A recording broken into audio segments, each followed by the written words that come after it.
I see some people passionate about data contract. I know some.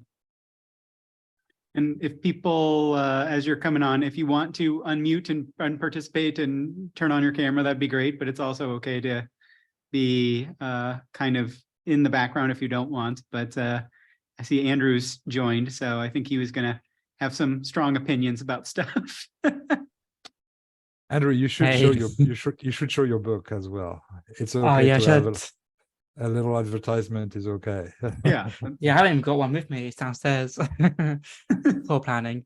It is what it is. So JGP, as people are coming in, why don't you give people a bit of your thoughts on what is the definition of a data contract? Because I think this is one of those things where it's really funny. The more that you dig into anything around data mesh, the second you ask somebody to define something, you realize you're on completely different pages. And then I definitely want to hear, Andrew, your side as well. So before everything, I'm going to make the advertisement that Andrew is not making. Okay, so thank you. I'm sorry, I've got this virtual background that is messing everything. But Andrew, congratulations on that. I still have to read it and I'll post my notes definitely on that. But coming back to your question, Scott, for me, a data contract is really about having some kind of an agreement between a data producer and one or more data consumers. The term I don't like the term of data contract, but I think it's the industry has taken it. I like better the term of computational brochure. Okay, computational. I'm borrowing that from Zhamak's fourth principle of the data mesh, and brochure because it's like when you buy a car. At least in the old days, you would get a brochure that would make you dream about it. A contract never made anyone dream about anything. Maybe lawyers, but I don't know if we've got a lot of lawyers in here. So the thing is, it's really kind of an advertising way to sell your data as well. Okay, you've got this product and you advertise what's in it, and that's for me is the definition of a data contract. So the goal in your mind is to get people interested. Is it to also provide guarantees? And is that at the computational level, because you said computational, or is that at the semantic level? For me, it's both. Okay, so it's at the computational level because part of the data contract should include your SLAs and your data quality rules. Okay, so the data quality rules will have an incidence on your SLAs, and because that's a computational part. On the semantic part, you've got the schema, and you've got a lot of explanation in the schema. In the open source model of a data contract we are hosting, and that's a link. We have also a physical part and a logical part to the schema. So you can have, for example, everybody's got a varchar 25 somewhere, but in the application it turned out to be a string. Okay, so you've got this kind of tolerance as well. And if you go deeper into the data contract, I think the data contract has also the responsibility of linking your physical world to your logical world, and that's, I think, in the data world, this is essential. Andrew, I'd love to hear kind of your differences and agreements. I'm not going to get into my whole data contracts versus data sharing agreements versus all of that, but I think that the term has kind of emerged from schema contracts, and it was just kind of an obvious move to data contracts as the phrase. But then there's this thing of people misunderstanding what contract means. So I'd love to hear kind of where you went with it and why you started using this phrasing around this, and what you think of it actually encompasses in its goals. Yeah, I mean, I agree with a lot of what just said. I think the word I would add probably that was missing is the word interface, which that's kind of where the data contract started for me. Was I wanted to create an interface for the data between the generated consumers. An interface, it sounds simple, and it kind of is, but actually when you take the idea of an interface and you kind of go into that, it unlocks a lot of things. So that's when you start adding, okay, I've got interface, I've got something I depend on, I can have SLOs, I've got a schema. I mean, it just kind of builds from there, and that's where you get all the governance and the kind of everything else you can build on top of a data contract. But yeah, the word contract, like when I first started using that term, like internally at Go Carlos, like it was always, my manager in particular was like, you need to come up with a better name. I was like, yeah, we'll do. Just busy at the moment trying to get this thing going. I never did get around to it. I think it's a bit, I do agree that the word contract makes it sound a bit more formal than it should be, and can be a bit off-putting, can be a bit boring. But yeah, we're kind of stuck with it now. So it kind of is what it is. Well, and it was funny when I was trying to dig into this, Olivier Bolveric was on the podcast, and he was like, yeah, data schema contracts. And I was like, what are these? And then I started digging into it. And this was late 2021, early 2022. And there was nothing out there. And I asked on Reddit, and someone was like, oh yeah, we do data contracts. And I was like, oh, how do you do them? He's like, we have a literal contract between this line of business and this line of business that says, like, this is our schema, this is our SLAs, and it's literally signed. It is literally legally binding between these two domain. I don't know how they have like actual dispute around it, but that one domain can charge the other, one line of business can charge the other for failures. And so I thought that was really interesting, but I like where this is more headed of, you said interface, right? This is something that people can feel like they're able to continue to leverage it, right? That it's not just, okay, I've got this data set, and if the data set changes, I'm screwed, right? I'm SOL, but that it's something. But I mean, I guess one question I would have was JGP was talking about advertising. Do you think of it as advertising, of trying to entice people, or like, is the point to entice, is the point to get people to feel comfortable that they can? Like, what are you seeing out there? Yeah, I think it should have a product mindset. So it should be around data product. I mean, you adopt a product mindset to anything, you start thinking about user experience and trying to, I think in the data mesh book, which I'm actually talking about delighting your users and things like that. It's not always easy to do. We've got a lot of things to do as an infrastructure team and as other teams, but yeah, it's applying product mindset for sure. And that kind of aligns with the whole idea of like delighting and the brochure and trying to entice in. But that's not really words I've used myself. It's more, I like the idea of it being more for collaboration. So right from the start with data contracts, I wanted to have it between the data generators, as in the engineering team who generate data, and the data consumers, typically a BI and data science team, but could be another team as well. And no one in between, no data engineering team in between, no one else in between, just so they could start having something to talk around, which was a data contract. Start talking about the interface that is being provided for the data to be consumed from. And my belief, maybe optimistic, but it seems to be working, is that just giving them something to talk around, bring them closer together in the same room, will lead to better outcomes. Because what we had at Go Carlos before, and I think what many organizations have, is you have a big gap between the data generators and the data consumers. You might have like various services in between, like change data capture or something like that. You might have data infrastructure teams, data engineering teams. And the data generators are so far away from data consumers, they really have no idea they are data generators. They have no idea of the value being produced from data. They have no idea of the impact, often negative impact they're having from changes. So yeah, I like the word collaboration more than like advertising and things like that, because I think it's collaboration is very important.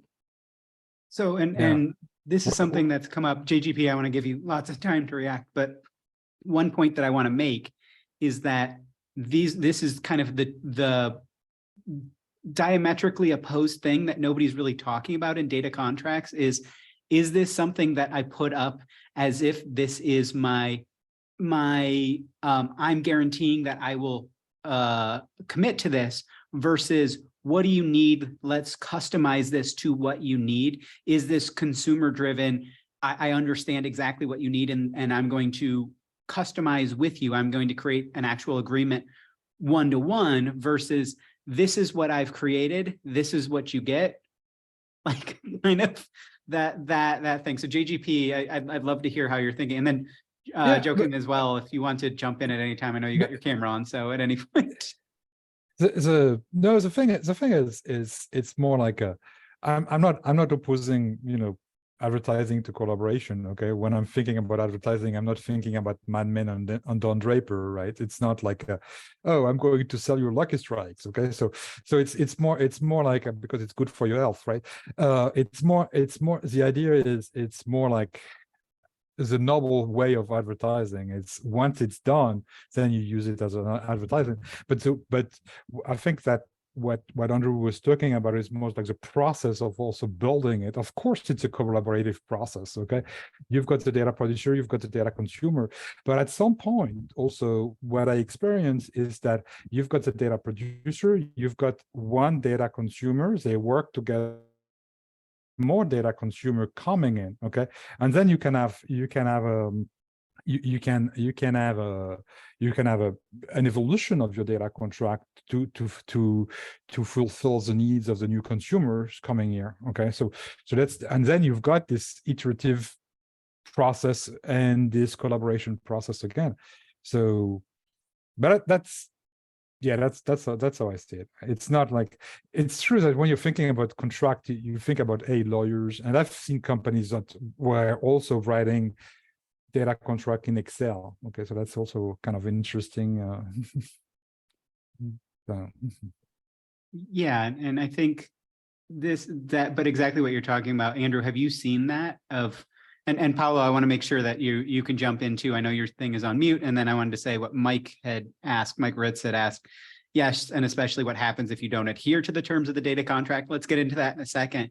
But like, what happens when you go from single consumer to multiple consumers? And when you think about a product and you think about, can this be consumed as is by multiple people? Do you have separate agreements? Because then when you start to think about, how does data contracts flow automatically at your platform level, where somebody says this thing is refreshed on a weekly basis, so you trying to create a data product off of it and offering, you know, daily refresh, you automatically fail that SLA, right? Like, how does that all flow when you start to think about, instead of just single producer, single consumer, how do you have that go? So, but I'd love to hear what you all are thinking. Paolo, I want to give you a quick second if you want to talk, just because I know you said your camera's not working, but I wanted to give you the space as well to jump in if you want to. But like, that's where my head's been going. Hi everybody, sorry for being late. Now I'm trying to catch the discussion, then I will talk later. Okay. But yeah, so I'd love to hear what, like, kind of the response to Mike's question of what happens when you break the contract, or what happens, how do you gracefully evolve, and that you aren't thinking, you know, that the contract is the actual relationship. Yeah, I think yeah, maybe it's the word contract is kind of problematic here, because like these are between teams within an organization who all ultimately want to achieve the same thing. So you have to assume that people are acting with right intentions. So when like you don't adhere to the terms of the data contract, that is probably an accident. It's probably an incident. It's probably something's gone wrong that wasn't intended to go wrong. And then the way we do it is treat it like any other incident that's gone wrong.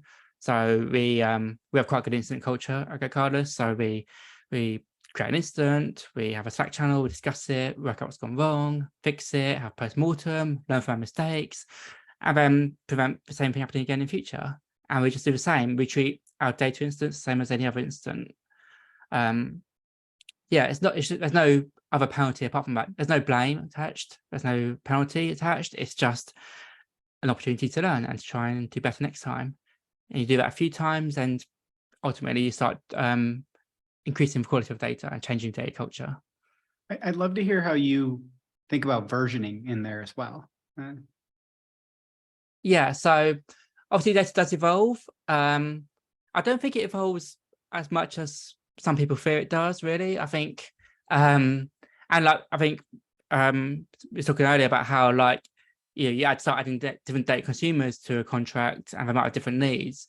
But I think, yeah, when you're starting out, that might be quite a lot of iterations, but that will mature very quickly, particularly for your core models, which everyone depends on, whatever it might be for your company. So for us, it's GoCardless. We are a payment processor between bank accounts, particularly. So our core events are around what we call sort of banking events or payment actions, and like the life cycle of a payment, basically. And that's loads of teams depend on that. The data scientists do, and fraud models on that. The BI analysts do. We do revenue numbers from that.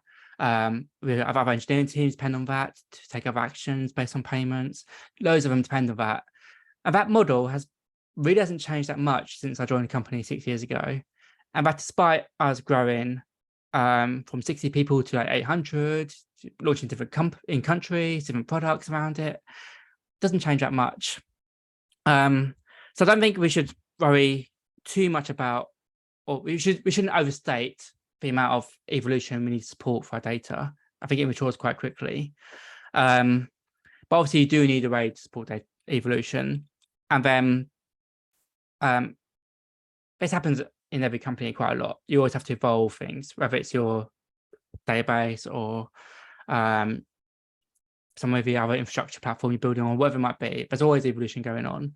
And you just manage it like any other migration project. You work out who's affected, you have a timeline, you give, if it's a big migration, you might provide tooling or libraries or something else to help them. Or if it's a small migration, you might have to get away with doing less. We just take it each as it is, really, and have a plan for it, get everyone involved, choose a cut-off date, and migrate as best you can.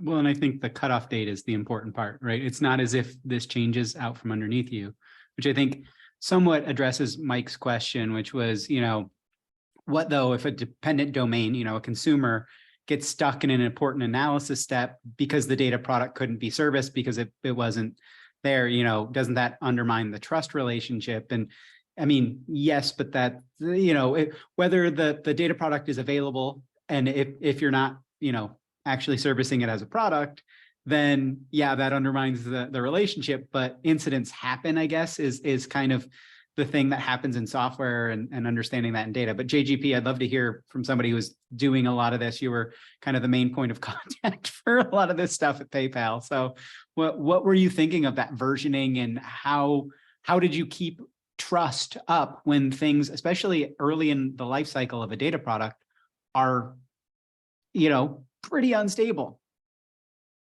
Well, so we designed the first version of our data contract, the first model which we didn't share as open source, was very basic in terms of versioning. But after, what we realized is that, hey, there's a standard out there for versioning, which is called semantic versioning. Okay, so how can we apply semantic versioning to the data contract, which is actually reflecting something in real life? Okay, so it's not like the data contract is a completely fantasy of your mind. It's reflecting something in a database. Okay, so for example, and then the exercise we went through was, if you're not familiar with semantic versioning, it's really major, minor, and patch. Okay, major is a breaking change, minor is an evolution, and patch is, shit, I've broken something, I need to correct it quickly. Okay, but the minor is then we looked at what operation in a database or in a data source that you would match to what. Okay, for example, hey, I decided to dump this column. Okay, so yeah, that's a pretty breaking change, okay, so that's going to be a major change in our version contract, in our data contract. Oh, you just changed, you just added a column, okay, so well, it's still, it can be breaking in some cases to add a column, okay, but it's, in most cases, it's not going to be a breaking change. So in this situation, we said that's just a minor change, okay? And some things that have no incident on the functional part of the data contract, like they say, hey, we've got new stakeholders, we change a data product owner, we've got a new data architect, et cetera, it doesn't change the behavior of the data product, so that's kind of considered a patch. Okay, so we mapped all these things to the different part of the contract and the versioning. So we really, I think the life cycle of the data product was really linked, or is really linked, to the life cycle of the contract. So, and that we did that with semantic versioning. I have a question on this topic. So when you need to deal with a breaking change, because the producer team has the willingness to evolve deeply their data product. So what kind of option they have? Are they going to duplicate completely the data product and they need to maintain two different versions of the data product for a while? Or breaking change in some cases allowed, but there is a deprecation path, so consumer have the time to align with the change management of the producer. So what kind of adoption path did you envision to allow breaking changes at some extension, let's say? I think I've got to answer by a question is, can you kidnap their kids? Can you, sorry? Can you kidnap their kids as a data producer? If you can, you solve all the problems you want, or you've got more kids. But more seriously, the thing is, it really depends on the agreement with the consumer. Okay, in some cases, when you've got only one consumer and is actually pushing for a change, there's not even, the question is not even there. You know, you just have to, hey, we want this extra column or this extra table in your data product. We really don't want to use this one, the version 1. It's okay if it's a breaking change. Okay, so that's a no-brainer. I think it's going back to what Andrew was saying about discussion and the collaboration you've got around that. I don't think I don't have myself a strict rules there, but the product and the tools have strict rules. But I think the question, sorry, Paolo, I mean, the question was, which do you prefer? Do you prefer to say, okay, we're going to have a breaking change in 2 months, get your stuff together because we're going to do that? Or do you say, we're implementing and we're having at the same time version 1 and version 2, and we're going to have that, and then version 1 goes away in 2 months? Like, which do you prefer? Which worked better? Sorry, Paolo, if that's not the question, but that's what I was getting from it, because I think it's a really important question. Totally true, also because the duplication has some implication about duplicating the data, feeding two different data storage from the upstream sources. So duplicating a data product has a lot of implication from an operation standpoint, from a data lifecycle standpoint. So in some way, I guess we need to trace a guideline for the company. I don't know if it is feasible and viable to rely on collaboration in a large enterprise, for example. Yeah, I mean, you can set some baseline. Okay, so just to to add to that before giving it to you on, but you can set some baseline. For example, the baseline we said was, hey, we're going to keep major version for 18 months. Okay, whatever happened. Okay, and we actually add into data contract SLAs that defines the end of service specified in the data contract. Johan, you wanted to. Maybe some insights. What we do in our consulting recommendations is we do recommend to have a separation between, let's say, output ports, which is a one-to-N relationship, one-to-many relationship of a data product. So the API basically that's provided to others, and separately to manage the agreements, what we actually call data contract is a one-to-one relationship between a producer and a data consumer.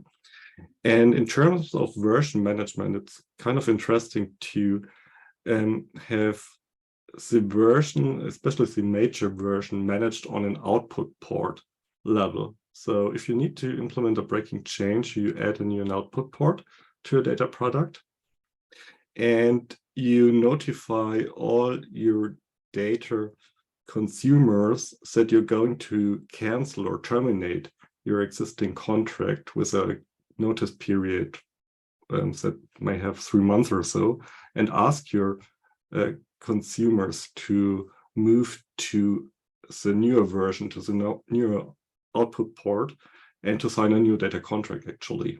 So we use data contracts more on a meta data management level that manage the relationship between consumers and producers. Yeah, and I've been calling that a data sharing agreement, because that's where you actually have the two people are collaborating and agreeing one-on-one, and that the contract is kind of what you're talking about on APIs. But Mike, it was funny, you put your hand up at almost exactly the same time.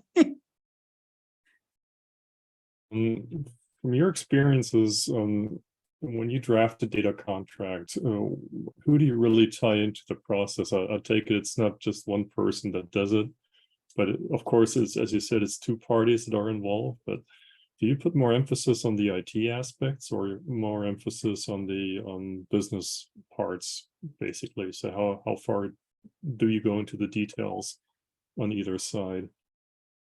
That's a great question. Andrew, do you want to start? We're bouncing back and forth, but I'd love to hear. And then JGP, I definitely want to hear yours too. Yeah. But anyone else? Yeah, sure. I can start. So I think for us, we did a little bit of kind of tooling as kind of the IT or kind of the sort of the infrastructure team to support the way we wanted data contracts to be deployed. So to allow people to automatically create these contracts, to create the interfaces in an area they own. But then even before that, we spoke to a lot of people in business and tried to get everyone brought into it and engage with a lot of the data generators in particular, explain to them what problems we're trying to solve, got them involved in designing the solution. So from day one, they brought into the whole idea of data contracts and why we felt it was worth doing to improve the quality of data, to improve business outcomes that business priorities we had, to improve those outcomes. So always linking it back to business value as well, and that's how we got buy-in. BGP. Yeah, no, I think the way we're working with data contracts is there's an owner. For us, the data product owner is also the data contract owner. Okay, so he owns that. It doesn't mean that he does all the job. It's like a product owner. Okay, they basically work. They barely work. They just dispatch the work to other people. I'm just kidding. I've got a few friends' products. I've got to tease them from time to time. But the thing is, the way we have we designed the data contract was around 8 different categories, like fundamentals, data sets, data quality, etc. And you can imagine that the role is a little bit different. We were talking about IT. I think the role of IT is really about the data set, the schema, what they're implementing, the architectures there.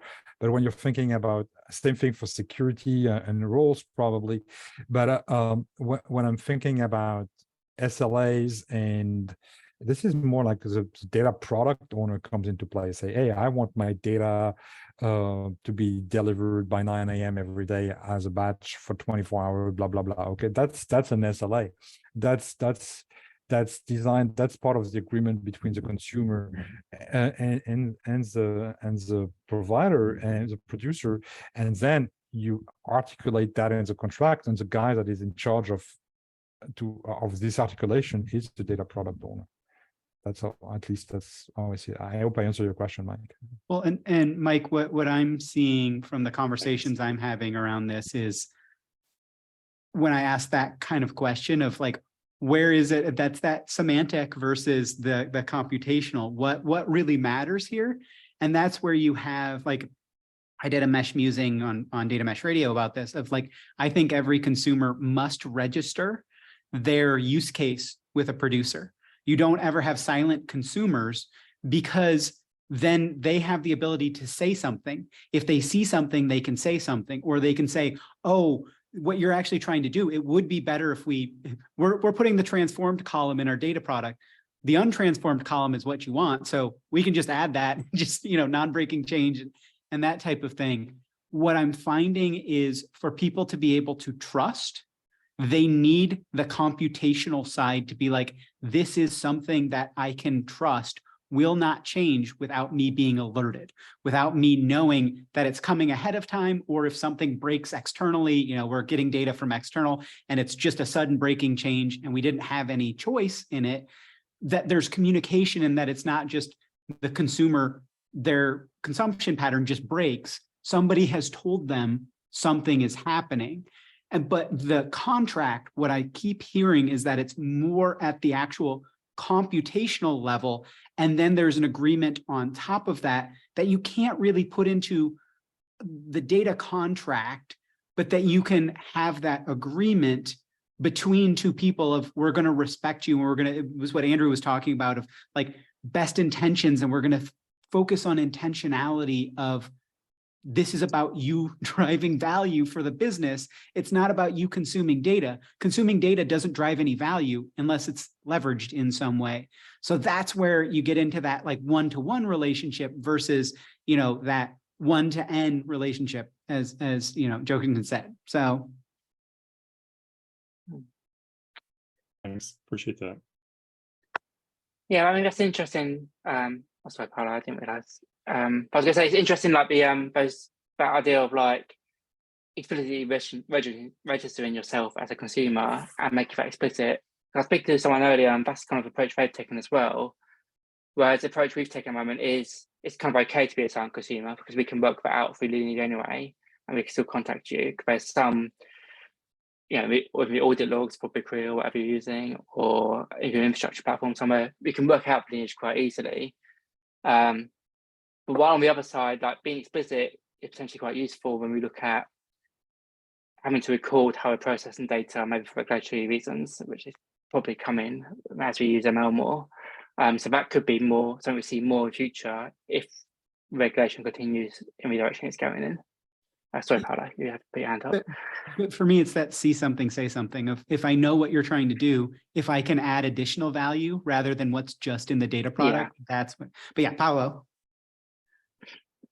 Yeah, just want to remark what you said, that is really, really important. So beside the data contract definition, is super important to have data contract automation, because without that kind of guarantee, so the ability to generate the automation of the data contract based on the data contract declaration, to me is fundamental, to have people really trust the contract itself. And for me, the validation of the contract is happening at two different levels. One is deploy time. So we need to be able to intercept automatically the deployment of data contracts. And the other the other layer is at runtime. So while people is exchanging data, while the data is flowing, we need to be able to computationally verify what they are exchanging based on the declaration that basically subscribed. So to me, the missing part nowadays is the generalization of this validation of the data contract. It's great to formalize how do we define and how do we sign a contract, but then if we don't have an automatic and computational mechanisms to validate those contracts, I think we are really missing a huge part of the function of data contracts. What do you think? There needs to be easy buttons, right? You need to be able to push this to a provider and they go, okay, it pops up and goes, it's a little clippy or whatever. And it pops up and says, I think you want to create a data contract. Does it have these 5 things? And you're just able to kind of mark those in and somebody can then comment on that. By the way, I did want to read something that, and Mike, I saw your question, but I did want to read something that Andrew had put in that I thought was really good, which was, when making changes, there's a trade-off we're making between agility and stability. With data contracts, we're explicitly favoring stability over agility. And if you're depending on your data for business critical processes or products, that's probably what you want. I'd say in the very early days of a data product, you have to have the flexibility to move around and do different things and stuff like that. But yes, I think what we're finding is the API contracts, the versions on API contracts often change internally, not an external service, but internally pretty quickly. And we aren't in a mode where we can have that and not have it just break everything on the data side. We don't know how to make these as flexible as where we've gotten to on the API side, because data is more locked to schema rather than what's the information you're just trying to pull. And I'm trying to pull this one record, and that you're trying to pull these big batches of information, and your analysis is set to run based on, do I have everything in this, versus kind of, oh, I can get a record and it's not complete, and that's fine. Most of the time, that's not the case for analysis. That's just what I've been seeing. So, and then Mike, you had asked the question, Paolo, are you then generating your contract based on something like a questionnaire? Is this automated, or are you kind of doing this manual thing? I think that's what people do kind of in Great Expectations, even if you have to kind of manually go in and do a lot of stuff. Maybe it's even a YAML, which would be even worse than a questionnaire. Yeah, that could be a good way to reach the data contract declaration and the sign off between the parts. But then what I was talking about is, how do we put this in production, and how do we verify that the flowing of data is respecting what has been declared in the contract? And these should not be left to manual implementation on both parties, on producer and consumer, but we should have a central automatic mechanism that once you declare the contract and you deploy the contract, it is generating the code that is at runtime is validating the flowing of data. This is my view on this. Yeah, and I'd love to see the platform just know, like when you're talking about versioning, oh, this is a breaking change for consumers A, B, and C, but it's not for D. So boom, you just automatically go to version 2 and you don't even have to care that this thing has happened. We're nowhere near that. That's 5 years down the road, but that's what I want to see. So Andrew, you got your hand up. Yeah, basically make the same points really. I completely agree with I think Paolo said. But also we're not quite there with we do need to automate, we do need better tooling, kind of the same sort of tooling that people building APIs have access to. We're not there yet, but yeah, in 5 years' time, we'll get there. Because I think one thing we are doing with data contracts, again, explicitly, I would say, is we're adding friction to data generators. We're asking them to do a bit more. And that's intentional, because we ask them to treat their data a bit more disciplined so we can build things that depend on it with more confidence. But we can't ask them to do too much, otherwise it's not going to fly. So we need to be able to provide them right tooling, right support. And we can't do a lot of things that Paolo talked about. We are doing at Go Carlos. So we do provide tooling for sort of validating data while it's in flight. We do prevent any breaking changes from being deployed. We do rely on, so we use Google Cloud, so we use PubSub, which has schemas, so you can't push things with that doesn't match the schema to PubSub, but you just get an error in your application, which we data has to deal with. So we are trying to do that using the tooling we've got available, but certainly there's a lot more that could be done there. JGP? Yeah, I had a couple of questions for the audience as well. Okay, so and by show of hand or virtual hand, I'd like to know who is using data contracts. Okay, so I guess that Andrew is using them, yeah, but who else is using, or if you can do a virtual hand as well, okay, like a thumbs up or something. Are we just a bunch of, you know, crazy people, and we are just a minority, or is that something that is growing, that people are, you know, that people are starting to use more and more? So that's my question to the rest of the groups here. Well, and I feel like it's kind of early days of data mesh where everyone's like, I don't know if I can say I'm doing data mesh because I'm not doing exactly the thing. And it's the same thing that I'm finding with data contracts is people are implementing something. Is it just a schema check? Okay, that's the beginning of something. You know, it's like, where are you in that thing? You know, I've been hounding people for a long time. So JGP, I really appreciate you putting out something open source around data contracts, because like that example, people were just like, I don't know what a data contract looks like. So it sounds like, you know, what's that whole thing of designing a horse by committee and you get a camel? Everybody's kind of like, do I have a camel or a horse? Do I have, like, am I actually doing this? And nobody really knows. And so I think people are afraid to say, yes, we're doing it, because people are just not comfortable saying, yeah, I'm doing this, and then come ask me questions, because people aren't confident that they're doing the right things. That's been my experience when I talk to people offline about this, because even before I started doing the deep dive, at the beginning of 2022, I had 4 out of 7 conversations where people said, my number one concern for 2022 is data contracts. That was 2022, not 2023. And yet nobody, you know, Andrew, you saw this. When I started looking out there for anything on data contracts, at one point there were 8 articles or videos or podcast episodes, and 4 of them were data mesh radio episodes. Like, people are so afraid to talk about this. Yeah, it's still early days for sure. I think that's fine, really. I think as long as people are starting to think about it, starting the conversations, starting to work out how it can help them in the organization, I think you don't have to have mature tooling for it. I used to say when I first started it, where I work, like, even if you start with, an Excel or a Google Doc or whatever, where you start discussing your data requirements and you start just having that communication, that's already a great start. That's already a data contract, kind of, in a way. So it's okay if you're just taking baby steps and that's as far as you've got so far. That's okay. You can still say you're doing data contracts. So.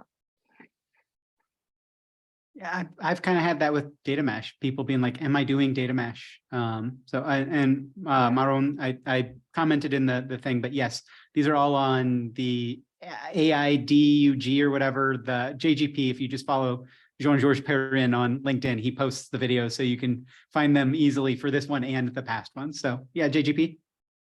Yeah, no. So I have a second question to the audience, and before we wrap up, because we said 45 minutes ish. But so I guess that it's who's using data contract. That was Paolo and Andrew. But did you see that people are using data contract outside of data mesh? I mean, Andrew's not doing data mesh. That's something that they've talked about, right? Yeah, that's a good question. Yeah, we don't use the words data mesh internally, or I don't, but we are heading in that direction. I just haven't used those words internally because I don't want to confuse people anyway. Like, internally, we all know what data contracts is, and that's fine. And we're starting to introduce terms like data products. And I'm starting to try and argue for org changes where we start putting data engineers closer to a business rather than centrally. So we're getting, I do think we are going towards data mesh, but I wouldn't say we are doing data mesh now. Yeah, we are still using data contracts. Paolo? On my personal experience, we are applying data contracts only on data mesh contexts. So instead, even if we are aware that data contract probably born to regulate the exchange of data between operational system and analytical system, but at the moment, what I'm seeing in my vision of the market is that data contracts are really useful to regulate the exchange of data among data products, but definitely is more general than this. It can be applied on several other use cases. Yeah. I think anybody doing data products is probably at least considering it or trying to build something out, but like, it's been tough, like getting people to, because, again, what does a data contract look like? What does a data product look like? I've asked vendors to just literally go to their customers and, scrub out all the actual data and put in fake data, but just put up 10 data products and just have a mini mesh of data products that then their product is querying against or whatever. But like nobody knows what anybody else's data product looks like. Right? Like literally you say, okay, are you doing data products? Are you doing data contracts? I am seeing a lot of interest. Like you see Andrew's book, you see some of the posts and the things by other people, and some of them get 800 likes on LinkedIn or something like that. So clearly there's a lot of interest here, and it's not just data mesh people, but I think the data mesh people acutely feel that just creating data products doesn't create trust, right? There needs to be this what I started to talk about is, if you don't have enough trust where someone says, I can rely on this, not just consume it, not just use it, but actually rely on it, then you're always going to be probably putting in more effort into your data than you're going to get out from value. If people aren't willing to rely on it, you're just going to have people that are like, this is kind of useful, this is kind of not. But you have to, and that's where contracts really head. So that's just I'm talking too much. Paolo, you've got something. Hopefully you're going to combat me. Yeah, I mean, I guess that the data control application field is where there is no trust among people, among producer and consumer. Typically, there is no trust. And if you think in the real world, you're going to sign a contract and you want to have someone verifying the contract like a notary when you're not trusting the other part. So